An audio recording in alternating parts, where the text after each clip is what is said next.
Hello friends, exam hall के YouTube channel में आप सभी का स्वागत है। सो फ्रेंड्स, जितने विद्यार्थी क्लास 10th में हिंदी की तैयारी कर रहे हैं उन सभी विद्यार्थियों के लिए ये वीडियो काफ़ी इंपॉर्टेंट है। इस वीडियो में हम लोग हिंदी के फुल सॉल्यूशन यानी जितने भी क्वेश्चन है 20 पहले एमसीक्यू क्वेश्चन, उसके बाद हम इस क्वेश्चन पे भी बात करेंगे कि हमारे लिए कौन सा इंपॉर्टेंट है, मतलब क्या क्या पढ़ना है। सब कुछ इस वीडियो में आप लोगों को मिल जाएगा। ठीक है, तो चलिए वीडियो को बिना देरी करते हुए वीडियो को स्टार्ट। तो यहाँ पर आप लोग देख सकते हैं, आपका ये पहला क्वेश्चन है और पहला क्वेश्चन में क्या बोल रहा है, ठीक है, कि गुनाहों का देवता रचना किस विधा की रचना है। ठीक है, तो हमसे क्वेश्चन में क्या बोला है कि गुनाहों का देवता जो रचना है वो किस विधा की रचना है। ऑप्शन नंबर ए में दिया गया है कहानी, ऑप्शन नंबर बी में दिया गया है उपन्यास, ऑप्शन नंबर सी में दिया गया है नाटक और ऑप्शन नंबर डी में क्या दिया गया है एकांकी। ये क्वेश्चन देखिए वेरी इंपॉर्टेंट क्वेश्चन है, तो VIMP क्वेश्चन है, यहाँ पर आप लोग लगा सकते हैं क्योंकि इस वीडियो में जितने भी क्वेश्चन की बात होगा सब VVIP यानी वेरी इंपॉर्टेंट क्वेश्चन होंगे। ठीक है, तो जो गुनाहों का देवता जो रचना है वो एक उपन्यास विधा की रचना है। वैसे अगर मान लीजिए आपसे क्वेश्चन में ये पूछा जाए कि गुनाहों का देवता ये किसकी रचना है, तो आप लोग क्या बताएंगे। ठीक है, तो यहाँ पर आप लोग बताएंगे मोहन राकेश। ठीक है, चलिए क्वेश्चन नंबर दूसरे को समझिएगा। क्वेश्चन नंबर दूसरे में क्या बोल रहा है, हंस पत्रिका के संपादक थे। ऑप्शन नंबर ए में दिया गया है प्रेमचंद, ऑप्शन नंबर बी में दिया गया है Jaishankar Prasad, option number C में दिया है निराला और ऑप्शन नंबर डी में क्या दिया गया है तो महादेवी वर्मा। ये क्वेश्चन भाई देखिए वेरी इंपॉर्टेंट क्वेश्चन, मैंने आपको क्या बताया है कि ये इसमें इस वीडियो में जितने भी क्वेश्चन आपको देखने को मिलेंगे सभी वेरी मोस्ट इंपॉर्टेंट क्वेश्चन होंगे। ठीक है, तो देखिए यहाँ पर हमसे पूछा क्या हंस पत्रिका के संपादक कौन थे, यानी हंस पत्रिका के संपादक यानी उसके रचनाकार कौन थे, आप ऐसे भी बोल सकते हो। तो आप सभी को पता होगा कि हंस पत्रिका जो है मुंशी प्रेमचंद्र जी के द्वारा संपादित किया गया था, रचा गया था। ठीक है, जो कि बहुत ज़्यादा इंपॉर्टेंट रचना है। इस क्वेश्चन को आप लोग अच्छे से नोट करिएगा। जैसा कि आप सभी को पता होगा कि आपके बोर्ड एग्जाम में अभी जो टाइम है बहुत ही कम है। ठीक है, आप सभी को पता होगा कि ये जनवरी का महीना चल रहा है अभी और हमारे पास टाइम केवल जनवरी है, फरवरी में हमारा पेपर होना है, तो फरवरी को आप छोड़ ही दीजिए। ठीक है, तो इस एक महीने में हम लोग काफ़ी अच्छी तरीके से अपनी पढ़ाई को जो है एकदम अच्छे से मेंटेन करने वाले हैं ताकि एग्ज़ाम में हमें कोई दिक्कत का सामना ना करना पड़े। ठीक है, तो चलिए समझते हैं क्वेश्चन नंबर यहाँ पर तीसरे की ओर। यहाँ पर आप लोग देख सकते हैं ये आपका है क्वेश्चन नंबर तीसरा और क्वेश्चन नंबर तीसरे में क्या बोल रहा है, कमल का सिपाही किस विधा की रचना है, यानी कमल का सिपाही जो है की विधा क्या है। ऑप्शन नंबर ए में देगा है संस्मरण, ऑप्शन नंबर बी में देगा है रेखाचित्र, ऑप्शन नंबर सी में देगा है जीवनी और ऑप्शन नंबर डी में क्या दिया गया है आत्मकथा दिया गया है। तो देखिए कमल का सिपाही जो रचना है एक जीवनी विधा की रचना है। ठीक है, अगर मान लीजिए क्वेश्चन में ये आ जाए कि कमल का सिपाही के लेखक कौन है, तो आप लोग बताएंगे कौन है, अमृत राय है। कौन है, अमृत राय। ठीक है, ये आप लोग बता देंगे। अमृत राय क्या है, इसके लेखक है, इसकी विधा क्या है तो जीवनी विधा की रचना है। तो चलिए समझते हैं क्वेश्चन नंबर 4 को। तो यहाँ पर आप लोग देख सकते हैं भाई ये है आपका क्वेश्चन नंबर चौथा और क्वेश्चन नंबर चौथा में क्या बोल रहा है कि आकाशदीप के लेखक हैं। ऑप्शन नंबर ए में दिया गया है अमरकांत, ऑप्शन नंबर बी में दिया गया है आचार्य Ramchandra Shukla, option number C में दिया गया है Jaishankar Prasad, option number D में क्या दिया गया है निराला दिया गया है। तो आकाशदीप जो रचना है उसके रचनाकार जयशंकर प्रसाद जी हैं, जो कि वेरी मोस्ट इम्पॉर्टेंट रचना है भाई। ये आपके बोर्ड एग्जाम 2024 में आने की फुल संभावना है, तो इस क्वेश्चन को आप लोग अच्छे से नोट करेगा और इसे याद कर लीजिएगा। तो चलिए समझते हैं क्वेश्चन नंबर 5 को। तो यहाँ पर देख सकते हैं आप लोग ये है आपका क्वेश्चन नंबर 5वां और क्वेश्चन नंबर 5वां वेरी मोस्ट इम्पॉर्टेंट है, यानी कि इम्पॉर्टेंट है, महत्वपूर्ण है। ठीक है, इम्पॉर्टेंट है भाई, इम्पॉर्टेंट है। क्वेश्चन में क्या बोल रहा है कि आचार्य रामचंद्र शुक्ल किस युग के लेखक हैं। ठीक है, ऑप्शन नंबर ए में दिया गया है शुक्ल युग, ऑप्शन नंबर बी में दिया गया है द्विवेदी युग, ऑप्शन नंबर सी में दिया गया है शुक्लोत्तर युग और ऑप्शन नंबर डी में क्या दिया गया है तो भारतेंदु युग दिया गया है। तो आचार्य रामचंद्र शुक्ल जो हैं ये एक शुक्ल युग के लेखक हैं। इसको याद करना बहुत ही सिंपल है, इनका नाम है आचार्य रामचंद्र शुक्ल। लास्ट में देखा जाए तो यहाँ पर भी शुक्ल है और युग कौन सा है, शुक्ल युग है, तो इनके नाम से ही आप रिलेट करके याद कर सकते हैं। चलिए समझते हैं क्वेश्चन नंबर 6वें को। क्वेश्चन नंबर 6वें में क्या बोल रहा है कि गबन की विधा है। ठीक है, तो गबन की विधा हमसे पूछ रहा है, तो ऑप्शन नंबर फर्स्ट में दिया गया है नाटक, ऑप्शन नंबर फर्स्ट यानी सेकंड बी में दिया गया है एकांकी, सी में दिया गया है उपन्यास और डी में क्या दिया गया है कहानी दिया गया है। ठीक है, तो देखिए जो गबन रचना है इसके लेखक आपके आप सभी को पता होगा, ये इसके लेखक जो हैं वो प्रेमचंद्र हैं। कौन है, प्रेमचंद्र है। और ये जो विधा है ये एक उपन्यास विधा की रचना है। इनको जो है उपन्यास सम्राट के नाम से भी जानते हैं। ठीक है, यानी उपन्यासकार के नाम से कौन जान किसको जाना जाता है तो प्रेमचंद्र को जाना जाता है। इस बात को आप लोग अच्छे से नोट कर लीजिएगा। ठीक है, चलिए अब लोग हम लोग समझते हैं क्वेश्चन नंबर यहाँ पर 7वें को। क्वेश्चन नंबर 7 में क्या बोल रहा है, कंकाल के लेखक हैं। ये रचना बहुत ही ज़्यादा इंपॉर्टेंट है, काफ़ी बार पूछा गया है, इस बार भी आपसे यूपी बोर्ड 2024 में पूछने की फुल संभावना है भाई। तो इस क्वेश्चन को आप लोग अच्छे से नोट करिएगा। तो यहाँ पर देखिए क्वेश्चन नंबर जो 7वां में दिया गया है, पूछा है कंकाल के लेखक हैं। ऑप्शन नंबर ए में दिया गया है Munshi Premchand, option number B में दिया गया है क्या, Jaishankar Prasad, option number C में दिया गया है महादेव वर्मा, और ऑप्शन नंबर डी में क्या दिया गया है, तो रामचंद्र शुक्ल दिया गया है। तो देखिए कंकाल जो रचना है इसके लेखक आपके जयशंकर प्रसाद हैं। जयशंकर प्रसाद की जितनी रचनाएं, आप महत्वपूर्ण रचना को आप लोग अच्छे से याद कर लीजिएगा, क्योंकि इनकी रचना जो है काफ़ी बार पूछा जाता है। ठीक है, तो चलिए समझते हैं क्वेश्चन नंबर यहाँ पर 8वें को। यहाँ पर आप लोग देख सकते हो, ये है आपका क्वेश्चन नंबर 8, और क्वेश्चन नंबर 8 में क्या बोल रहा है कि साकेत रचना है। ऑप्शन नंबर ए में दिया गया Mahadev Verma, option number B में दिया गया Sumitra Nandan Pant, option number C में दिया गया है यहाँ पर जयशंकर प्रसाद, और ऑप्शन नंबर डी में क्या दिया गया है, तो सॉरी क्या लिखा है, मैथेशरण गुप्त लिखा है। ठीक है, तो साकेत एक वेरी मोस्ट इंपॉर्टेंट रचना है, आप सभी को पता होनी चाहिए। क्या है, VIMP रचना है भाई, VIMP रचना है, जिसके लेखक जो हैं हमारे हैं Maitreya Sharan Gupt.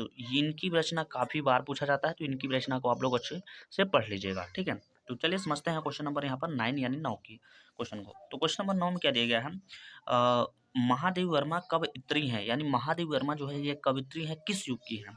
Option number A में दिया गया है प्रगतिवादी युग, प्रगतिवाद युग, ऑप्शन नंबर बी में दिया गया है द्विवेद युग, ऑप्शन नंबर सी में दिया गया है छायावाद युग, और ऑप्शन नंबर डी में क्या दिया गया है, प्रयोगवाद युग। ठीक है, तो महादेव वर्मा जो है मेरे भाई, ये आपकी छायावादी कवि है, आप सभी को पता होगा, और ये क्वेश्चन मोस्ट इंपॉर्टेंट क्वेश्चन है।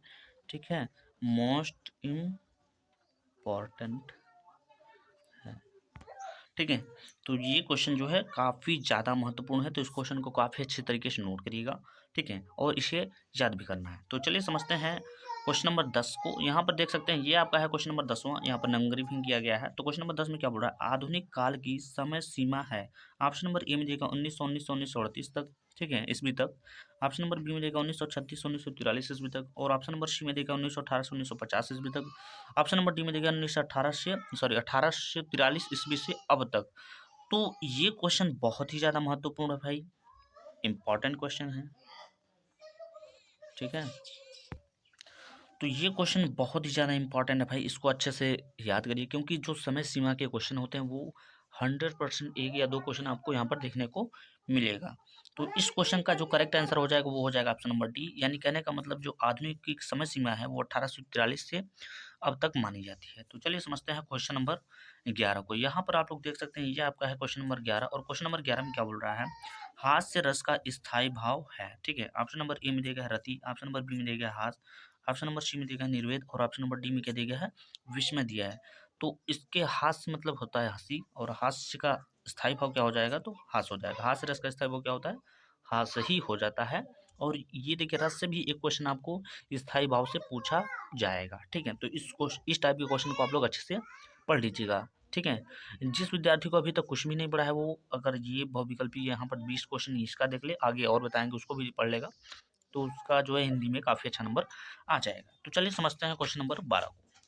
तो यहाँ पर आप लोग देख सकते हैं भाई, ये है आपका क्वेश्चन नंबर 12, और क्वेश्चन नंबर 12 में क्या बोल रहा है, पीपर पात सरिस मन डोला पंक्ति में अलंकार है। ऑप्शन नंबर ए में देगा रूपक अलंकार, ऑप्शन नंबर बी में देगा उपमा अलंकार, ऑप्शन नंबर सी में देगा उत्प्रेक्षा अलंकार, ऑप्शन नंबर डी में दिया गया है अनुप्रास अलंकार। ठीक है, तो देखिए पीपर पात जब भी बात करेगा सरिस यानी स शब्द आ जाएगा, तो उसमें आपका हो जाएगा उपमा अलंकार। उपमा अलंकार को बचाने के लिए उसमें कंपेयर भी किया जाता है, जैसे कि मान लीजिए राधा के चरण गुलाब के समान कोमल है, जब भी कंपेयर की बात करेगा तो वहाँ पर उपमा अलंकार हो जाएगा। ठीक है, तो चलिए देखते हैं क्वेश्चन नंबर 13 को। क्वेश्चन नंबर 13 में क्या दिया गया है, सोरठा छंद में चरण होते हैं, यानी सोरठा जो छंद होता है उसमें कितने चरण होते हैं। तो ऑप्शन नंबर ए में दिया गया है 4, ऑप्शन नंबर बी में दिया गया है 2, ऑप्शन नंबर सी में दिया गया है 3, ऑप्शन नंबर डी में दिया गया है 1।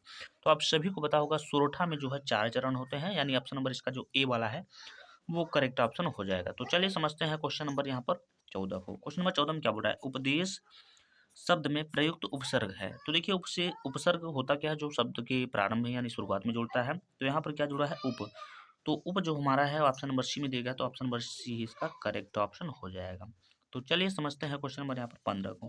क्वेश्चन नंबर 15 में क्या बोल रहा है, प्रत्यय के भेद हैं। ठीक है, ऑप्शन नंबर ए में दिया है 4, ऑप्शन नंबर बी में दिया गया 5, ऑप्शन नंबर सी में दिया गया 3, ऑप्शन नंबर डी में दिया गया है 2 दिया गया है। ठीक है, तो देखिए प्रत्येक जो है 2 प्रकार का होता है, यानी ऑप्शन नंबर इसका जो डी वाला है वो करेक्ट ऑप्शन हो जाएगा। तो चलिए समझते हैं क्वेश्चन नंबर यहाँ पर 16 को। यहाँ पर आप लोग देख सकते हैं ये आपका है क्वेश्चन नंबर 16। क्वेश्चन नंबर 16 में क्या बोल रहा है?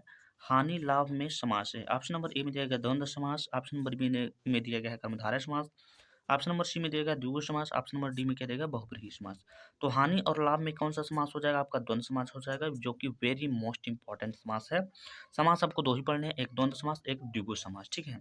आई होप आप सभी को याद होगा, पढ़ लिए होंगे, ठीक है। तो चलिए यहाँ पर आप लोग देख सकते हैं, यहाँ पर दिया गया क्वेश्चन नंबर 17। क्वेश्चन नंबर 17 में क्या बोल रहा है? मछली का पर्यायवाची शब्द है। तो ऑप्शन नंबर ए में दिया गया द्विज, ऑप्शन नंबर दिया गया है बी में मीन, सी में दिया गया है रचना और डी में क्या दिया गया है? मूड दिया गया है। तो मछली का जो पर्यायवाची होता है ये एक मीन होता है। मीन एक मछली का पर्यायवाची है। आई होप आप सभी को अगर पर्यायवाची ध्यान से आप लोग पढ़े होंगे तो फिर कोई दिक्कत होने वाली नहीं है, ठीक है। तो यहाँ पर आप लोग देख सकते हैं ये आपका क्वेश्चन नंबर 18 दिया गया है। क्वेश्चन नंबर 18 में क्या बोला है? यद्यपि में कौन सी संधि है? ऑप्शन नंबर ए में देगा आजादी, ऑप्शन नंबर बी में देगा दीर्घ, ऑप्शन नंबर सी में देगा है यड़, ऑप्शन नंबर डी में क्या देगा? वृद्धि संधि दिया गया है। तो देखिए यहाँ पर शब्द क्या है? अधूरा है। यद्यपि को अगर देखा जाए तो इसमें द जो है आधा अधूरा है। जब शब्द बीच में अधूरा होगा तो वहाँ पर आपका यड़ संधि हो जाएगा। बहुत ही फेमस संधि है, जो कि मैं कई वीडियो में आपने बता चुका हूँ आपको। तो चलिए समझते हैं क्वेश्चन नंबर 19 को। तो यहाँ पर देख सकते हैं आप लोग, यहाँ पर दिया गया है क्वेश्चन नंबर 19 और क्वेश्चन नंबर 19 में क्या बोल रहा है? मधु शब्द का द्वितीय विभक्ति बहुवचन रूप है। ऑप्शन नंबर ए में दिया गया है मधुने, ठीक है। ऑप्शन नंबर बी में दिया गया है मधुना, ऑप्शन नंबर बी में दिया गया है मधुनी, ऑप्शन नंबर डी में दिया गया है मधुनी। ये सी में भी मधुनी है, डी में भी मधुनी है। फर्क इतना है, इसमें बड़ी की मात्रा है, इसमें छोटी की मात्रा है। तो आपको जो है छोटी ई की मात्रा वाला लगाना होगा। वैसे ये सब याद होगा तभी आप लगा पाएंगे, क्योंकि इसमें मान लीजिए तृतीय विभक्ति बहुवचन पूछा है, कल को मान लीजिए द्वितीय सॉरी चतुर्थी विभक्ति बहुवचन को पूछ सकता है, ठीक है। तो इस तरीके से हो जाएगा। यहाँ पर क्वेश्चन में पूछ रहा है क्या? पठताम धातु का वचन एवं पुरुष है। ऑप्शन नंबर ए में दिया गया प्रथम पुरुष बहुवचन, ऑप्शन नंबर बी में दिया गया प्रथम पुरुष द्विवचन, ठीक है। ऑप्शन नंबर सी में देगा प्रथम पुरुष एक वचन, ऑप्शन नंबर डी में क्या देगा? मध्यम पुरुष द्विवचन। तो इस क्वेश्चन का जो करेक्ट आंसर हो जाएगा वो हो जाएगा ऑप्शन नंबर बी, यानी प्रथम पुरुष द्विवचन। पठताम जो है वो प्रथम पुरुष का है लेकिन द्विवचन का है, ठीक है। तो ये हमारा 20 मोस्ट इंपॉर्टेंट एमसीक्यू क्वेश्चन तो हो गया। अब हम थोड़े से और मतलब और महत्वपूर्ण में आपको क्या क्या पढ़ना है उसके बारे में थोड़ा चर्चा कर लेते हैं, ठीक है। तो यहाँ पर आप लोग देख सकते हैं, सबसे पहले यहाँ पर बात होती है महत्वपूर्ण गद्यांश के बारे में। आप सभी को पता है आपके बोर्ड एग्जाम में गद्यांश तो आएगा, जो कि 6 नंबर का आता है, ठीक है, और अच्छे नंबर में आता है। तो गद्यांश में कई बच्चों को ये डाउट रहता है कि सर पढ़ें तो पढ़ें क्या? देखिए एक मित्रता नामक का चैप्टर है जिसके लेखक आचार्य रंजन शुक्ल जी हैं। बहुत इंपॉर्टेंट है, वेरी इंपॉर्टेंट है भाई, ठीक है। और दूसरे नंबर पे आपका है ममता, जिसके लेखक जयशंकर प्रसाद जी हैं, आप सभी को पता होगा, ठीक है। तो इन दोनों चैप्टर को आप लोग अच्छे से क्लियर करिएगा, पढ़िएगा, लिखिएगा, समझिएगा, ताकि आप अपने बोर्ड एग्जाम में जो है अच्छे से लिख पाएँ। अब बात करते हैं हम लोग महत्वपूर्ण पद्यांश के बारे में, क्योंकि गद्यांश आएगा तो पद्यांश भी तो आना है, और ये भी आपके बोर्ड एग्जाम में 6 नंबर का ही आता है। इसमें देखिए हमने यहाँ पर 3 ठो पार्ट लिया है। एक पद है जिसके लेखक आपके सूरदास जी हैं, एक भक्ति नीति है बहुत इंपॉर्टेंट है, और एक है आपका धनुष भंग वन पद पर, ठीक है। ये 3 चैप्टर इसका क्लियर करना है, 2 इसका करना है, ठीक है। अब हम लोग बात करते हैं महत्वपूर्ण मतलब कि जीवन लेखक का सॉरी जीवन परिचय बात करते हैं लेखक का, जो गद्यांश में होते हैं, ठीक है। और ये जो जीवन परिचय होता है आपके बोर्ड एग्जाम में 5 नंबर का पूछा जाता है, जो कि काफ़ी अच्छा नंबर है अगर आप लोग ध्यान से समझेंगे तो, ठीक है। तो आपको गद्यांश में से यानी लेखक के जीवन परिचय में से आपको आचार्य रामचंद्र शुक्ल का याद करना है और जयशंकर प्रसाद, दोनों को याद कर लेंगे। इससे बाहर आपका आने वाला नहीं है। यहाँ पर मैं 2% 200% यहाँ पर गारंटी दे सकता हूँ भाई कि इन दोनों में से आप दोनों याद करेंगे तो आपका फंस जाएगा, पक्का फंस जाएगा। तो अब हम लोग बात करें यहाँ पर कवि का जीवन परिचय, ठीक है। तो कवि का जीवन परिचय, कवि में देखिए आपको सूरदास का याद करना पड़ेगा, महादेव वर्मा का और तुलसीदास का। इन दोनों में से जो महत्वपूर्ण है महादेव वर्मा है और सूरदास जी हैं। वैसे महत्वपूर्ण तो ये भी हैं भाई, लेकिन आपको कंप्लीट करना पड़ेगा। और ये भी आपके बोर्ड एग्जाम में 5 नंबर का देखने को मिलता है, जो कि काफ़ी ज़्यादा अच्छा नंबर है भाई, ठीक है। अगर नंबर लेना है तो आपको पढ़ना पड़ेगा। अब लास्ट हम लोग बात करते हैं महत्वपूर्ण श्लोक के बारे में। यहाँ पर हालांकि यहाँ पर श्लोक मैंने यहाँ पर एक ही लिखा है, आपके एग्जाम में 2 आएगा, एक पहले से ही देगा, उसका अनुवाद कहेगा करिए, ठीक है। तो आप लोग उसको पढ़ लीजिएगा अच्छे से, अपने क्वेश्चन बैंक जो जिससे भी सुविधा है आपका वो हो जाएगा। एक गद्यांश से एक पद्यांश, संस्कृत के गद्यांश से संस्कृत के पद्यांश से 2 चीज़ आता है। मैंने यहाँ पर एक श्लोक लिखा है जो कि महत्वपूर्ण है, सर्वे भवन्तु सुखिनः सर्वे सन्तु निरामयाः सर्वे भद्राण पश्यन्तु माँ कश्चित् दुख भाग भवेत्। जितना आप लोग लिख देंगे तो यहाँ पर आपके बोर्ड एग्जाम में आपको 2 नंबर यहाँ पर दे दिया जाएगा। लेकिन इसका 2 टाइप और होता है, मतलब संस्कृत का गद्यांश और पद्यांश। संस्कृत की गद्यांश, संस्कृत के पद्यांश, दोनों में से 5-5 नंबर के क्वेश्चन आते हैं। आप दोनों को पढ़ लीजिएगा ताकि वहाँ 5 नंबर का अगर 2 है तो 5 वो भी हो जाएगा, 5 वो भी। 10 नंबर में कम से कम आपको 8 नंबर वहाँ से खींच के लाना है, ठीक है। तो इस वीडियो में हम लोग हिंदी की पूरी यानी जितने भी क्वेश्चन आने वाले हैं, जिस टाइप के क्वेश्चन आएंगे हैं, सब हमने बात कर लिया है, ठीक है। तो इस वीडियो में बस इतना ही, मिलते हैं नेक्स्ट वीडियो में, तब तक के लिए जय हिंद, जय भारत।